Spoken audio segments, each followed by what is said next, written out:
వినాయకుడా, చెడంతా పోయి మమ్మల్ని ఆశీర్వదించండి.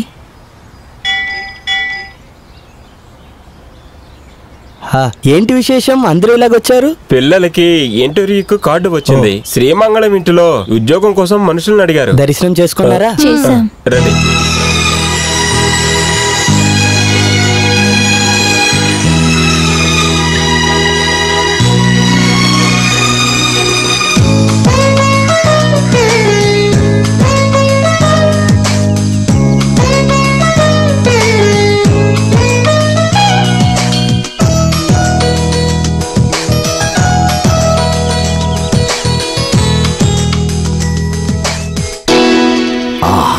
నయనతార తిను తప్పకుండా సెలెక్ట్ అవుతుంది.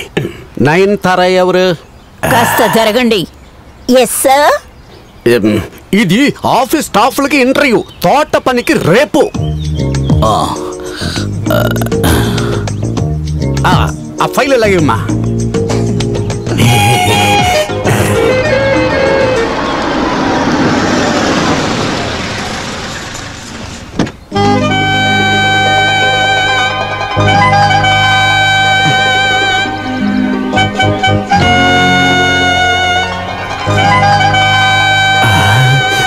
నీ పేరేంటమ్మా?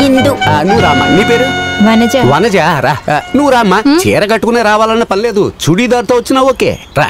అవును, నీ పేరేంటమ్మా? జయశ్రీ. నేను రాకముందే ఇంటర్వ్యూ స్టార్ట్ చేయమని ఎవరు చెప్పారు? ఇది ఆఫీస్ స్టాఫ్ కి నేను ఇంటర్వ్యూ చేస్తేనే కరెక్ట్ గా ఉంటుంది. నువ్వు ఇంటర్వ్యూ చేయాల్సిన తోట పని వాళ్ళు, వంట వాళ్ళు ఆ పక్కన ఉన్నారు. అది మాత్రమే కాదు, ఇంటర్వ్యూ పూర్తయిన తర్వాత కొలతలు తీసి యూనిఫామ్ కుట్టాలి. కొలతలు తీయాలా? వంట చేసే వాళ్ళకి ఎందుకు యూనిఫామ్? ఇది అయ్యగారి ఆర్డర్. అది అలా ఉంచు. అయ్యగారు రావడానికి బెంచ్ కార్ అడిగితే నువ్వేంట్రా చెత్త బండి తీసుకొచ్చావు? నన్ను వెల్కమ్ చేయడానికి వేరే కారు ఉంది, ఇది నన్ను వెల్కమ్ చేసే బండి. నీ చెప్పిన పని మాత్రం నువ్వు చూడు. అదే నేను అంటున్నాను, నీ పని నువ్వు చూసుకో. ఏదో పెద్ద గొప్పోళ్ళు. మనం కలిసి ఇంటర్వ్యూ చేద్దామా? అలా మర్యాదగా వీళ్ళందరూ నేను సెలెక్ట్ చేశాను, టచ్ చేయకూడదు. నీకు కావాలంటే వీళ్ళందరూ సెలెక్ట్ చేసి వీళ్ళిద్దరు మాత్రం ఇంటర్వ్యూ తీసుకుంటాను. ఇదొకటి ఫోన్ ఏ టైంలో వస్తుంది చూడు. ఊళ్ళో ఉన్న దేవుణ్ణి రథం మీద ఎక్కి రమ్మన్నట్టుగా స్వాగతం పలుకుతున్నావా? ఊరే అదిరిపోయింది. అంతే కదా మరి. వచ్చేవాడు సామాన్యుడు కాదు కదా, శ్రీమంగళం ఇంటికే హక్కుదారుడు. బ్రహ్మాండంగా స్వాగతం చెప్పాలి, గొప్ప మేళ తాళాలతో.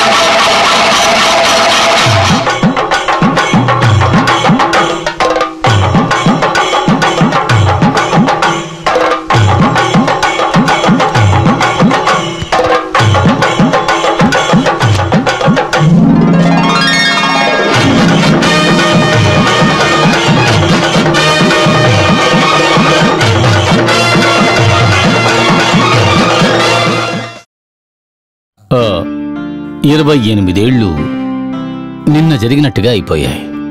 కోర్టు నిన్ను నాకు అప్పగించి అప్పుడు నీకు 3 ఏళ్ళు. ఈ చేతుల్లోనే నువ్వు పెరిగావు. వీడికివ్వాల్సిన ప్రేమను కూడా ఇచ్చి నిన్ను గారాబంగా పెంచాను. నీ మీద నేను ఎన్నో ఆశలు పెట్టుకున్నాను. ఆక్స్ఫర్డ్లో గాని కేంబ్రిడ్జ్లో గాని చదివించి గొప్పవాణ్ణి చెయ్యాలనుకున్నాను. కానీ బాల నేరస్తుల కారాగారం, సెంట్రల్ జైలే నీకు నివాసాలయ్యాయి. ఎన్నో గుళ్లకు వెళ్లి నేను ప్రార్థించాను. ఒంటరిగా ఉన్నప్పుడు ఏడ్చాను కూడా, నా బిడ్డకు ఎందుకలా జరుగుతోందని. 2వ క్లాస్ చదువుతున్నప్పుడు ఒక పిల్లాడు కన్ను పొడిచినప్పుడు మొదలయ్యింది. ఇప్పుడు 2 హత్యలు చేసే స్థాయికొచ్చాడు.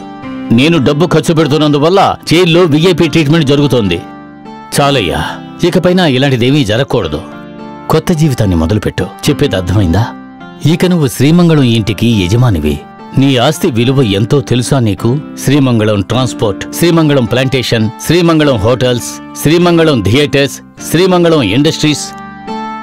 ఇకపైన వీటన్నిటినీ నువ్వే చూసుకోవాలి.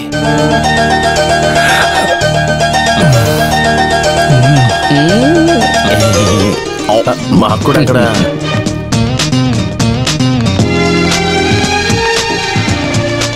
ఆ తరువాత నీకేదైనా కావాల్సి వస్తే నన్ను అడుగు.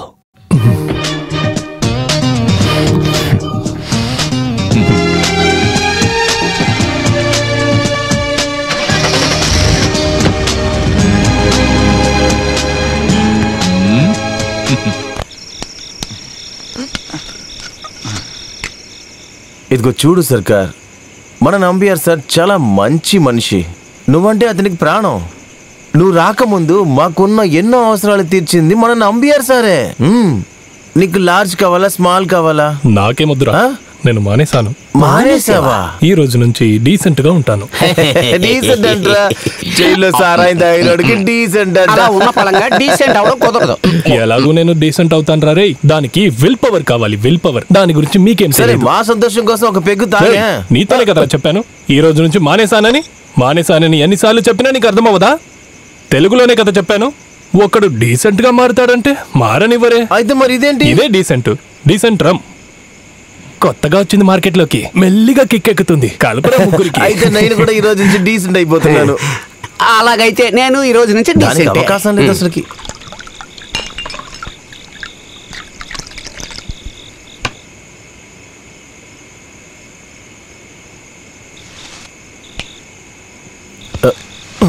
కుమారు, కష్టాలుంటేనే సంతోషం పెరుగుతుందంట.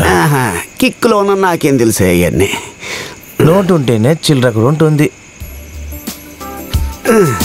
మనలాగా జైల్లో ఉండేవాళ్ళంతా మహాత్ములు అవుతారని ముందో మహాత్ముడు చెప్పింది కరెక్టే. లాలా లజపతి రాయ్, తాందియా తూంది, బాల గంగాధర తిలక్. ఈ బాలన్ గంగాధరన్ తిలకన్ ముగ్గురు కలిసే ఉన్నారు. అవును, అందులో తిలకమే ఇప్పుడు సినిమాల్లో ఉన్నారు. కానీ వీళ్ళంతా దొంగతనం చేసే కదా జైలుకి వెళ్ళారు. అది తలుచుకుంటేనే కష్టంగా ఉంది. రే కుమారు, మనం ఎంత పెద్దోళ్ళైనా కూడా మనం మన సర్కార్ని మర్చిపోకూడదు. ఇవన్నీ మనకి ఎవరు ఇస్తారు? నేను పెద్ద డబ్బున్నోడైతే నన్ను చదివించి గొప్పని చేయడం కోసం అమ్మ తాకట్టు పెట్టిన ఇల్లుని జప్తు చేశారు. దాన్ని నేను విడిపించాలి. నువ్వు ఎంత దాకా చదివావు? 2వ తరగతి వరకు. 2వ క్లాస్ చదివినందుకు ఇంటిని జప్తు చేసేసారా? ఒకడు 2వ క్లాసునే 15 సంవత్సరాలు చదివితే మహారాజైనా బిచ్చగాడే. మంచిదైంది, మమ్మల్ని చదువుకోమని లేదు. ఇంకా నా ఇల్లు పోయేది. కానీ నా ఆశ అది కాదురా.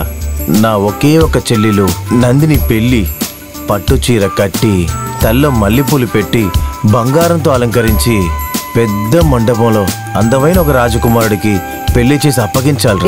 ఆగాగు, రాజకుమారిని 5 చేతిలో పెట్టాలి. అది అలా ఉంచు. నీ చెల్లెలు ఎలా ఉంటుంది? గెడ్డం మీసం తీస్తే డిట్టో నాలాగే ఉంటుంది. అప్పుడు ఈ పెళ్లి అయ్యినట్టే. పోరా, ఆ పెళ్లిని నేను చేస్తానురా. సర్కార్ జైల్లో ఉన్నప్పుడు నాకు ఇచ్చిన ఎస్టేట్ ని అమ్మైనా ఆ పెళ్లిని చేస్తానురా. ఎలా ఎలా ఎలా ఎలా సర్కారు నాకు ఇచ్చారు ఎస్టేట్. అమ్మైనా సరే నువ్వు నీ చెల్లెలకి పెళ్లి చేస్తావు కదా. సర్కార్ ఆ ఎస్టేట్ ని నాకు ఇస్తానని చెప్పిన తర్వాత ఆ ఎస్టేట్ గురించి నేను ఎన్ని కలలు కంటున్నానో తెలుసా నీకు? నా చెల్లి పెళ్లి ఆపేసి ఆ ఎస్టేట్ పెట్టి నువ్వేం చేయగలదు? వెళ్ళు. మూనార్లో ఉన్న హోటల్ ని సర్కార్ నీకు ఇచ్చేసారు కదరా. అది నీకు ప్లేట్లు కడిగే పని ఒకటి ఉంది కదా. నాకు ఆ హోటల్ ఏమొద్దు, అది నువ్వే ఉంచుకో. కానీ నాకు ఆ ఎస్టేట్ కావాలి. నీ ఆలోచనలు అంత మూట కట్టి పైన ఎస్టేట్ కి వాచ్మెన్ ఎప్పుడైనా